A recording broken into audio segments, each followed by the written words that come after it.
समागमपाठोदनिस्तारमरुदात्मजाय नमः। ओम भक्तकांगनस्यौघप्रावृण्यीरवीक्षणाय नमः।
तो यद करोषि यदश्नासि यज्जुहोषि ददासि यद यद तपस्यसि कौन्तेय तत्कुरुष्व मदर्पण। प्रत्येक कर्म को अगर परमात्मा को अर्पित कर दिया तो वो यज्ञ कर्म हो गया। महाराज हे फार छान सांगितलं बघा, हे आम्हाला फार पटलं, आजचं हे वाक्य आम्हाला खूप पटलं। का पटलं? मी जे जे करीन ते सगळं वो सब परमात्मा को अर्पित, यज्ञ कर्म हो जाए परमात्मा के नाम से। कृष्णार्पणमस्तु। दारू पीऊंगा कृष्णार्पणमस्तु, रिश्वत लूंगा कृष्णार्पणमस्तु, चोरी करूंगा कृष्णार्पणमस्तु, लुच्चेगिरी लफंगेगिरी करूंगा कृष्णार्पणमस्तु। वो सारे कर्म मैं भगवान को परमात्मा को समर्पित कर दूंगा। फलस्वरूप क्या? वो दारू पीना, वो चोरी करना, वो डाका डालना, वो जुआ खेलना, ये सारे रिश्वत लेना, ये सारे कर्म क्या हो जाएंगे? यज्ञ कर्म। यज्ञ कर्म, वो सब यज्ञ कर्म हो जाएंगे। भगवान कहते हैं बहुत अच्छा है, करो। अब ऐसा एक बार बोल गए, अब he can not take his words back. यद करोषि यदश्नासि यज्जुहोषि ददासि यद यद तपस्यसि कौन्तेय तत्कुरुष्व मदर्पण बोल दिया, अब वापस नहीं आ सकते। अब भगवान के पास आंसर क्या है? बोलते करो, दारू पियो, जुआ खेलो, मटका खेलो, वो खेलो, ये खेलो, सब करो। वह मेरा एक स्वभाव है, मेरा स्वभाव ऐसा है, जो मुझे एक चीज वस्तु अर्पण करता है मैं सहस्त्र गुना करके उसको वापस कर देता हूं। ये उनका स्वभाव है। ये किसका? परमात्मा का स्वभाव है। तुम 1 रुपया दोगे वो 10 लाख देगा, असं कुठेतरी गाणं आहे। तुम 1 पैसा दोगे, तुम 1 पैसा दोगे वो 10 गरीबों की सुनो, वो तुम्हारी सुनेगा। 1 पैसा दोगे वो 10 लाख देगा। तो एक कर्म आपने किया, कौन सा? दारू पीने। एक कर्म आपने किया, उसको 1000 गुना मल्टीप्लाइड बाय 1000 करके उसका फल आपको वापस कर देगा। फिर क्या? लिवर का सोरासिस लेके घूम रहे, लिवर सोरासिस घूम रहे। रिश्वत ली, 1000 रुपए रिश्वत ली, मल्टीप्लाइड बाय 1000, उसकी जो सजा है वो आपके लिए वहां पर तिहाड़ जेल में, और कौन सा यरवड़ा जेल में, या और कौन सा है आपका आर्थर रोड, आर्थर रोड बड़ा फेमस, आर्थर रोड में वहां आपकी व्यवस्था कर दी गई। तो कर्म करके परमात्मा को अर्पित करने से पूर्व हमको कर्म करने से पहले सोचना पड़ेगा, ये कर्म मैं परमात्मा को अर्पित कर सकता हूं क्या, इसको यज्ञ कर्म बना सकता हूं क्या, ये पहले हमको सोचना। हमारे यहाँ संस्थान की लाइब्रेरी में प्रतिवर्ष आप जैसे भक्त लोग पुस्तके लाके देते। महाराज आमचे बाबा भागवत वाचत होते, ते आमच्या घरात पुस्तक पडले, आता ते ठेवून काय करावं, हे तुम्ही घ्या। आमचे बाबा रामायण वाचत होते, आता ते आता कोण करावं, कोण वाचावं, तुम्ही घ्या। म्हणजे काय, तुमच्या बापाचं सगळं जायदाद तुम्ही ठेवून घ्या, रामायण आम्हाला द्या। असं कोणीतरी आलं का, महाराज आमच्या बापाजवळ 5 एकर शेत होतं, हे 5 एकर शेत संस्थानला तुम्ही घ्या? कोणी नाही घ्या.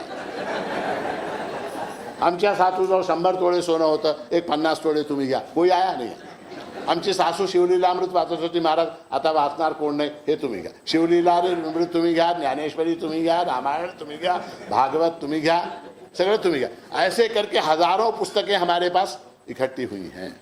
तो कहने का तात्पर्य ये बड़ी दुखद परिस्थिति है, दुखद परिस्थिति. हमारी जो परंपरा है, हमारी जो संस्कृति है, हमारे जो धार्मिक ग्रंथ है, वो हमको स्वयं पढ़ने पड़ेंगे, समझ में आए चाहे ना आए, समझ में आए चाहे ना आए, वो हमको पढ़ने पड़ेंगे.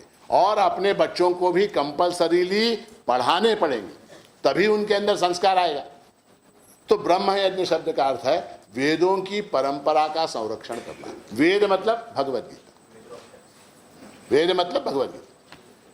अब क्या है दूसरा, क्या? देवयज्ञ. देवयज्ञ कल मैंने आपको बताया, घर में जो देवता है, घर में जो देवता विग्रह हैं, घर में जो चित्र हैं, घर में जो मूर्तियां हैं, उनकी पूजा करना, नित्य अर्चना करना, ये क्या है? देवयज्ञ. वो अत्यंत जरूरी है, वो निष्ठापूर्वक कंपल्सरीली अनिवार्य रूप से करना ही है, देवयज्ञ है. उसके बाद क्या है? पितृयज्ञ है. कल मैंने आपको बताया पितरों का समय समय पर श्राद्ध करना, उनको पिंडदान करना, तर्पण करना, ये जिसको जिसको विहित है, जिसके माता पिता स्वर्गवासी हो गए हैं, उनके लिए पितृयज्ञ जो है वो अत्यंत आवश्यक है. भूत यज्ञ मैंने बताया. भूत यज्ञ ने क्या बताइए? पशु पक्षी प्राणी वृक्ष, हाँ, वल्ली वेली, इन सबको जो है उनका उनका अन्न पहुंचाना. वृक्ष को क्या डालेंगे? पानी. कुत्ते को क्या डालेंगे? रोटी, ब्रेड, बिस्किट, है, ये कुत्ते को डालेंगे. घोड़ा अगर होगा घर में तो घास, गाय होगी तो घास. तो इस तरह से जो है, जो घर में जो प्राणी हैं, पशु हैं, पक्षी हैं, वृक्ष लता इत्यादि हैं, उनको न केवल अपने घर में, दूसरा भी कोई पशु पक्षी प्राणी वृक्ष अगर है. देखिए एनवायरमेंट साइंस की बात की जाती है, एनवायरमेंट का रक्षण करना, वृक्षों को बढ़ाना, वृक्षों को लगाना. झाड़े लावा का जैसे क्या है? झाड़े, हाँ, वो सारा क्या है? वो सारा जो है भूत यज्ञ है, भूत यज्ञ. और मनुष्य यज्ञ यानी क्या? किसी भी अतिथि को, किसी भी अभ्यागत को, किसी भी पड़ोसी को भी भूखा न रहने दें. हम उसको अपने भोजन में से उसको थोड़ा सा भोजन उसको भी दें. ये मनुष्य यज्ञ है. इस प्रकार से ये 5 प्रकार के यज्ञ हैं. ब्लॉक सिस्टम में ये कैसे पॉसिबल है? सामने वाले फ्लैट वाले को पूछे तुमने खाना खाया क्या? ब्लॉक सिस्टम में आपने दरवाजा खोला, सामने वाला है, जेवण झालं का? झालं म्हणजे ठीक आहे, नाही झालं नाही हो, या आमच्याकडे या. मनुष्य यज्ञ हो गया, मनुष्य यज्ञ हो गया. तो इस प्रकार से यज्ञ शब्द का अर्थ है. अब हम ये 11वां श्लोक, इसमें आज के विषय में प्रवेश करते हैं. अफलाकांक्षिभिर्यज्ञो विधिदृष्टो युज्यते यष्टव्यमेवेति मनः समाधाय स सात्विकः. अब ऐसा है कि यहाँ भगवान सात्विक यज्ञ का वर्णन कर रहे हैं, सात्विक यज्ञ. और भगवान कहते हैं विधि दृष्टा. विधि दृष्टा, विधि दृष्ट यानी क्या? विधि दृष्ट यानी विधि के अनुसार, शास्त्र के अनुसार जो यज्ञ कर्म किया जाता है वो विधि दृष्ट है. सात्विक यज्ञ की बात करते. और सबसे बड़ी महत्व की बात कही, अफलाकांक्षी भी. जब भी हम कोई कर्म करते हैं, तो उसके फल की आकांक्षा हमको होती है. उसके फल की आकांक्षा हमको होती है. भगवत गीता में स्थान स्थान पर यह कहा गया कि फल की आकांक्षा तुम मत करो. तो उसके बारे में अनेक विद्वानों ने, विशेषकर पाश्चात्य लोगों ने बड़ा गंभीर आरोप किया है, आक्षेप लिया कि भगवत गीता भंकस है. भगवत गीता क्या है? भंकस है. क्यों? क्योंकि मनुष्य जो है वो बिना फल की आकांक्षा के कर्म क्यों करेगा? एक जगह कहते कर्म करो, एक जगह कहते कर्म करो और फिर कहते फल की आकांक्षा के बिना करो। हाँ, मान लीजिए आप कहाँ गए, दादर स्टेशन पे गए, दादर स्टेशन कुली को बुलाया, कुली आओ, कुली आया, सामान उठाया उसने, आपका सामान उठाया, 2 सूटकेस, 2 होल्डाल, 2 बैग, इस हाथ में एक बैग, इस हाथ में एक बैग, बेचारा वो प्लेटफॉर्म नंबर 1 से लेके प्लेटफॉर्म नंबर 8 के ऊपर लेके गया आपको। गाड़ी के अंदर उसने आपका सामान रखा, बिठा दिया, आपको सब व्यवस्था कर दी। उसके बाद बोला मालक आता मी चलतो, माझं काय तर जा। हे बघ, गीतेमध्ये भगवंतांनी सांगितलंय, काय सांगितलंय? कर्म करावं, कर्म करना चाहिए, फल की आकांक्षा नहीं करनी चाहिए। आप नौकरी करते हैं किसी कंपनी में वगैरह, नौकरी करते हैं तो महीने के अंत में, अब आ गया, आप क्या है तारीख, आता काय तारीख आज 23, अजून 7 दिवस, 31 मार्च फाइनेंशियल ईयर क्लोज। 31 मार्च को गए, हाँ, HR के पास, मेरी सैलरी का चेक, वो भगवद गीता लेके बैठा है। कौन? HR भगवद गीता लेके बैठा, वो क्या बोलता है? कर्म करो, फल की आकांक्षा मत करो। चलेगा क्या? चलेगा क्या? फिर ये जो भगवान बार बार कर्मण्येवाधिकारस्ते मा फलेषु कदाचन, कर्म में ही तुम्हारा अधिकार है, फल के अंदर नहीं है, ये ऐसी बात क्यों करते हैं? इसलिए पाश्चात्य लोग जो समझते नहीं हैं भगवद गीता को, वो लोग आक्षेप करते हैं गीता के ऊपर, भगवान के ऊपर। और दूसरी बात क्या, इसीलिए गुरु की आवश्यकता है, जो बार बार मैं रात में बता रहा हूं ना, गुरु की आवश्यकता है, गुरु की आवश्यकता है। अब यहाँ क्या कहा? अफलाकांक्षी भी, फल की आकांक्षा मत करो, फल की आकांक्षा मत करो। ये सुनते ही आप सारे के सारे कंफ्यूज हो गए। कर्म करें तो क्यों करें? अगर फल ही नहीं है तो क्यों करें? अगर फल ही हमको नहीं है तो लेके क्या करेंगे? कर्म क्यों करेंगे? सारे लोग निष्क्रिय हो जाएंगे, सारे लोग अकर्मण्य हो जाएंगे, सारे लोग लेजी हो जाएंगे, सारे लोग जड़वत हो जाएंगे, पशुवत हो जाएंगे। नौकरी छोड़ देगा, व्यापारी व्यापार छोड़ देगा, काय महाराज फायदा नहीं, फिर उसके दुकानात बसून वेस्ट टाइम वेस्ट, व्यापारी व्यापार करना छोड़ देगा, किसान खेती करना छोड़ देगा, हाँ, किसान खेती करना छोड़ देगा। हमारे जैसे महाराज लोग प्रवचन करना बंद कर देंगे। काय मिळालं, येणं न जाणं, तो मराठी में कहावत है, देणं न घेणं वाजवा रे वाजवा, काय फायदा था? बुध टीम के लिए जयप्पा सोनार को प्रभु महाराज के पिता ने जो अमूल्य वस्तु सौंपी थी वह क्या थी? कुंडली। बिल्कुल सही जवाब आपने दिया, कुंडली। मैलार में श्री प्रभु का वास्तव्य किस स्थान पर था? बिल्कुल सही जवाब। आइए, सुषमा बन्नीकोड पुणे के प्रभु भक्त हैं, इन्होंने बिल्कुल सही जवाब दिया। लुकमान शाह नामक एक व्यक्ति था।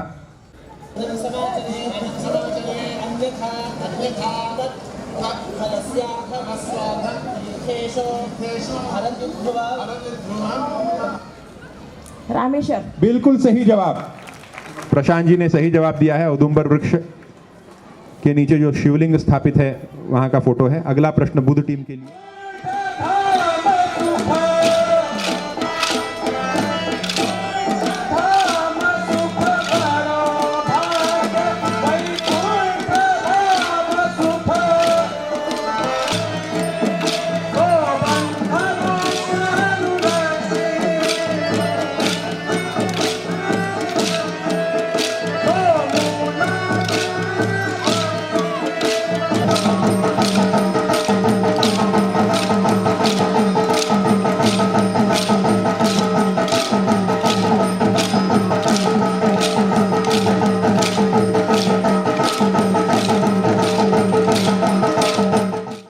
ऐसा कहा गया है कि कार्य में और कारण भेद नहीं होता, कारण ही कार्य के रूप में रूपांतरित होता है, कार्य कारण में भेद नहीं होता। उदाहरण दिया तो उदाहरण जो है, प्रसिद्ध उदाहरण जो शास्त्र में दिया गया है वो मृत्तिका का उदाहरण दिया गया। और छांदोग्य उपनिषद में 9 प्रकार से ये बताया गया है कि कार्य और कारण के अंदर भेद नहीं होता। एक दो उदाहरण, मृत्तिका का उदाहरण, मिट्टी से राम राम राम राम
शिव शिव शास्त्र शतप्रमाण शिव शास्त्र शतप्रमाण पंचभूते गृहस्थ पंचभूते